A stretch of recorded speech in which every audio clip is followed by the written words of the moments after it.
Young snooker talent Ronnie Sullivan is quickly making a name for himself, but not always for the reasons he'd like.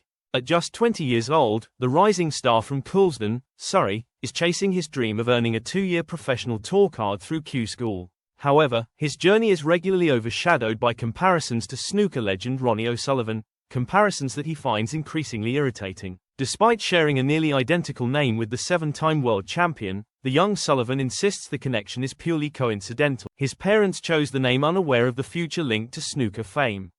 "It's just a coincidence," Sullivan told the Metro. "They picked it without knowing. Now when people mention it, it just does my head." Sullivan admits he's met O'Sullivan a few times and describes him as a nice fella, but his idols in the sport are actually Hendry and Neil Robertson. Although some may see the name similarity as a marketing blessing, Sullivan sees it as a distraction from his own path in the sport.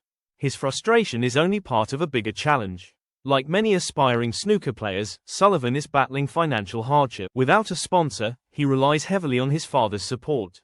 The lack of funds has already forced him to miss international events like the WSF Championship in Morocco. Having started playing snooker at around 11 or 12 years old, Sullivan briefly stepped away from the sport for work, even taking on jobs clearing out houses. But since December, he's returned to the game full-time, dedicating 8 hours a day in pursuit of his goal.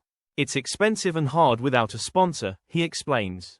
"But I believe in myself. If I didn't think I could do it, I wouldn't be playing full-time." Despite the hurdles, Sullivan's passion remains strong. "I really enjoy it," he says. "At least I'm doing something I love."